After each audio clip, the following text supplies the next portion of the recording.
चाहिए कि जो कॉन्ट्रैक्टर आते हैं वो पहाड़ की कटिंग नहीं करते, बाहर के लोग आते हैं, बड़ी बड़ी पोकलाइन और मशीन लेके आते हैं। हिमाचल प्रदेश में पिछले 60-70 सालों से सड़कें बन रही है, हर गांव हम सड़क से जोड़ रहे हैं। कटिंग का एक तरीका होता है, तो मेरा उनसे अनुरोध रहता है कि जब वो कॉन्ट्रैक्ट दे तो बड़ी बड़ी मशीनों को देख के कॉन्ट्रैक्ट ना दे। अगर लोकल को कॉन्ट्रैक्ट देती तो उनको कटिंग का भी पता है और उसको स्टेबल कैसे करना उस दृष्टिकोण से भी पता है। इसके कारण भी अभी कटिंग के कारण भी कुछ नुकसान हो रहा है, हमारी सरकार उसको भी सर जिस गावर कंपनियों की सिंगला निश्चित रूप से अगर ऐसी बात है तो उस घटना की हम जानकारी प्राप्त कर रहे हैं। हमने कमेटी बनाई है और निश्चित रूप से इंजीनियर्स जो हमारे एएनसी है उनकी भी हम ड्यूटी लगाएंगे कि उनको उससे बातचीत करके आगे बढ़े। सर मंडी जिला में बहुत देखिए तबाही का तो ऐसा आलम है कि अभी शुरुआत है। 2023-24 की जो तबाही थी उसका तो आंकलन करना बहुत मुश्किल बात थी कि 10,000 करोड़ से ज्यादा का नुकसान हो गया, लेकिन अभी शुरू के ही 7-8 महीनों में 700 करोड़ रुपए से ज्यादा का नुकसान हो चुका है। सड़कें टूट चुकी है, स्कूल टूट चुके हैं। सब दृष्टिकोण से अभी तो हम ये चाहेंगे कि वो साथ वाले स्कूल में जहाँ पढ़ाई होती है उसमें उनको भेजा जाए, और पढ़ाई की भी कोई अगर ऐसी बात होगी शिक्षा के क्षेत्र में उस दृष्टिकोण से भी हम बात करेंगे।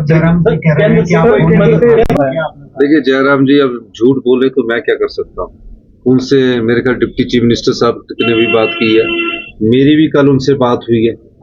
उनका जब फोन आया तो मैंने उनको दोबारा फोन किया तो दोबारा उन्होंने फोन पर मेरी बात हुई है। मैंने डिप्टी कमिश्नर को बोला कि उनसे बात कीजिए, डिप्टी कमिश्नर ने भी उनसे बात की है, एएनसी साहब ने उनसे बात की है और उनको बोला है कि अगर आपको हेलीकॉप्टर की सुविधा भी है तो हम उनको उनके क्षेत्र में हेलीकॉप्टर की सुविधा भी उपलब्ध करवा रहे हैं। सवेरे डिप्टी कमिश्नर को बोला, आज मैंने अखबार में पढ़ा, बड़ी विचित्र बात है, मेरी कल उनसे बात हुई है।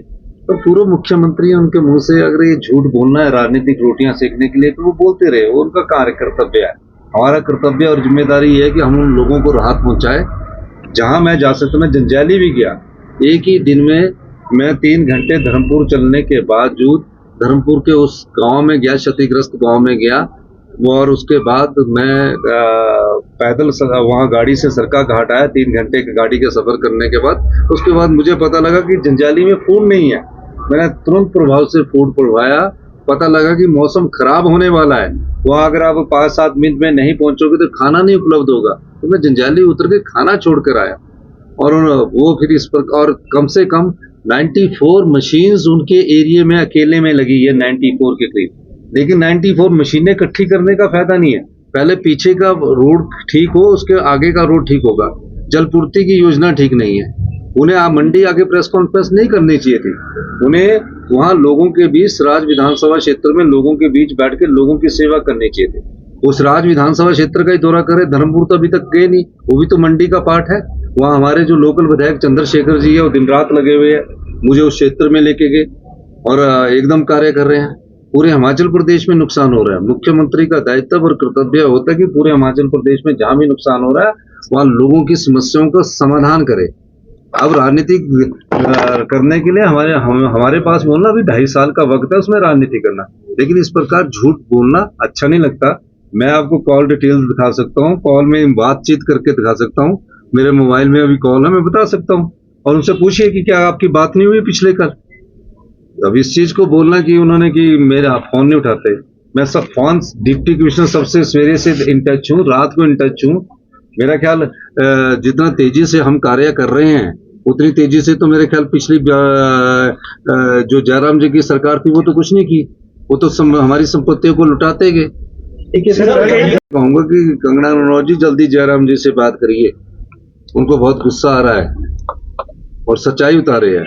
और माननीय मुख्यमंत्री जी ने बताया, कल मेरी डीसी से बात हुई, जो रोपवे चल रहा है उसमें कोई पैसा वहां से आने वाले और सामान ढोने के लिए नहीं लिया जा रहा है। सभी ईएनसी वहां बैठा हुआ है, आपके सब अधिकारी वहां बैठे हुए। इस समय राजनीति नहीं करनी चाहिए उन्हें दोनों, और 2 IPH PWD ENC बैठे हैं, जो टेक्निकल लोग हैं वो बैठे हैं, हमारे मंत्री वहां जा रहे हैं। तो आज सब लोग हम सब कार्य कर रहे हैं। आज हम एक मंत्री और वहां जाएंगे और मैं खुद यहाँ से सवेरे मैंने खुद कहा है इस समय राजनीति का समय नहीं है। मैं माननीय पूर्व मुख्यमंत्री जी सत्ता में रहे हैं और सत्ता में रह के इस समय सिर्फ सेवा करने का समय है। आप जंजैली में जो इतना अधिक नुकसान हुआ उन लोगों के दुख बांटने का समय है, मरहम लगाने का समय है, जो जितना हो सकता उतना योगदान करने का समय है। इस समय में कोई राजनीतिक बात नहीं करूंगा। और आप जानते हैं कि मैं तो उनके विधानसभा क्षेत्र में जंजैहली में उससे पहले पहुंच गया, लेकिन नहीं जा सका। अभी जाऊंगा मैं। करसोग में बेचारा इतना दुर्घटनाएं हुई है, सब जगह हम जाएंगे, सब जगह हम राहत पहुंचाएंगे। करसोग में रहने वाले लोग भी जो किसी रिहेबिलिटेशन सेंटर में रह रहे हैं, उनको भी 5,000 रुपया प्रति परिवार किराए के रूप में पहली स्टेज पर दिया जाएगा। ये मैं कहना चाहता सर, केंद्र सरकार से किस तरह निर्देश दिए जा रहे हैं? हूं। आज अभी मैं डिप्टी चीफ मिनिस्टर साहब, टेक्निकल मिनिस्टर साहब और हमारे विधायक डिप्टी स्पीकर साहब, हम सबने आपदा पर चर्चा की और चर्चा करने के बाद पूरी स्थिति का आकलन किया और हमने ये फैसला किया कि जो रिलीफ कैंप्स में हमारे लोग रह रहे हैं, जहाँ हमने रिलीफ शेल्टर बनाए हैं, उन परिवारों को अगर गांव में किराए का मकान मिलता है तो उन्हें 5,000 रुपया किराया हिमाचल प्रदेश की सरकार पर मंथ उपलब्ध करवाएगी। अगर वो सिराज में अभी के क्षेत्र में जहाँ भी नुकसान हुआ है, धर्मपुर के क्षेत्र में नुकसान हुआ है, साइंस क्षेत्र में नुकसान हुआ है, जहाँ भी बरसात से नुकसान हुआ है, वो अपने गांव के किसी पड़ोसी के घर में भी किराए में रहना चाहते हैं तो हिमाचल प्रदेश की सरकार उन्हें 5,000 रुपया उपलब्ध करवाएगी और खाने पीने के राशन के लिए भी सुविधा उपलब्ध करवाएगी। अभी तक बरसात में, जब से बरसात शुरू हुई है, तकरीबन 69 जो लोग हैं वो अपनी जान गंवा चुके हैं। 37 के करीब लोग हमारे मिसिंग है। 110 लोग जो अभी घायल हुए हैं और तकरीबन 700 करोड़ रुपए का नुकसान हो चुका है। सबसे ज्यादा नुकसान जो हुआ है वो सड़कों के रूप में हुआ है, पानी की, पीने की पानी की योजनाओं के रूप में हुआ है, बिजली के पावर प्रोजेक्ट्स में हुआ है, बिजली के जो तारे थी, खंबे थे, उजड़ गए हैं, उसका बहुत अधिक नुकसान हुआ है। तो मेरा ये मानना है कि अभी मानसून की शुरुआत में ही ऐसा कहर हिमाचल प्रदेश में ढहा है कि हिमाचल प्रदेश को इस आपदा का सामना करने के लिए आज मेरी देश के गृह मंत्री जी से भी बात हुई और उन्होंने हमें पूरी आश्वासन दिया है और गृह मंत्री ने कहा कि हमारी तरफ से आपको, माननीय श्री अमित शाह जी ने कहा कि हम आपको पूरी सहायता उपलब्ध करवाएंगे। वो आज केंद्रीय टीम भी नुकसान का जायजा लेने के लिए आ रही है। लेकिन ये मानना है कि पिछले 14-15 दिनों में इतने कभी क्लाउड बर्स्ट नहीं हुए थे। तकरीबन यहाँ अभी 14 जगह हमारा क्लाउड बर्स्ट हुए हैं और 14 क्लाउड बर्स्ट होने के बाद अभी तक ये हम अध्ययन कर रहे हैं कि इतने ज़्यादा क्लाउड बर्स्ट क्यों हो रहे, कैसे हो रहे। ये बात मैंने माननीय गृह मंत्री जी के ध्यान में भी लाई।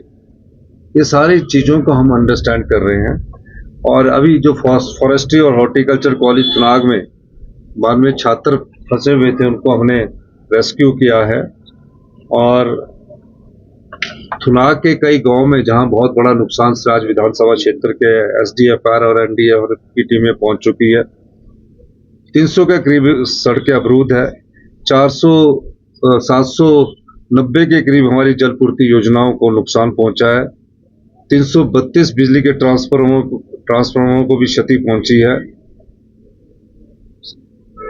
जो सरकार द्वारा राहत किराया मंडी जिले में 402 लोगों को बचाया गया है। मतलब सब जगह नुकसान की, बहुत बड़ी नुकसान की खबर आ रही है और मेरा ये मानना है कि हमारे मंत्रीगण जो भी है, माननीय उप मुख्यमंत्री मुकेश जी है, आज सुबह इन्होंने भी अपनी जलपूर्ति योजनाओं की बैठक ली है। PWD मंत्री को भी दिशा निर्देश दिए हैं और मैं खुद, आज हमने जाना था लेकिन मौसम खराब करने के बाद मैं खुद दोबारा जाना चाह रहा था कि खुद आकलन किया जा सके। लेकिन हम ये कहना चाहते कि आपदा प्रभावित परिवारों के साथ पूरा हिमाचल प्रदेश की जनता खड़ी है, पूरी सरकार खड़ी है, क्योंकि अभी मानसून 2 महीने रहना है। तो हमने पहला फैसला ये किया कि 5,000 रुपये प्रति परिवार के किराए के हिसाब से गृहमंत्री कोई पैकेज का की बात- धन्यवाद करना चाहूंगा कि उन्होंने बोला कि हम आपको अभी आर्थिक सहायता भी प्रदान करेंगे और हम आपके साथ है। और निश्चित तौर पर जब उन्होंने ये कहा तो हमें उम्मीद है कि हमें आर्थिक सहायता मिलने की संभावना है। सर मकान के लिए साथ वो तो कैबिनेट तय करेगी। विशेष राहत पैकेज मैंने पहले घोषित किया है। ये सब कैबिनेट में चर्चा के बाद जिन लोगों के मकान उजड़ गए हैं, जिनका पीने के पानी का गिलास नहीं बचा है, वो सब पैकेज के बाद हम सब लोग चर्चा करेंगे। मकान का पैसा भी देंगे, गाय भैंस बकरी जो भी जिसकी भी उस आपदा में मृत्यु हुई है उसका पैसा भी देंगे, जिसका आंशिक रूप से टूटा हुआ मकान है उसका पैसा भी देंगे, जिनकी बेचारों की इस आपदा में देहांत हुआ है उसका पैसा भी हमारी सरकार देगी। और हम युद्ध की तरह इस आपदा का सामना कर रहे हैं। बहुत बहुत सर,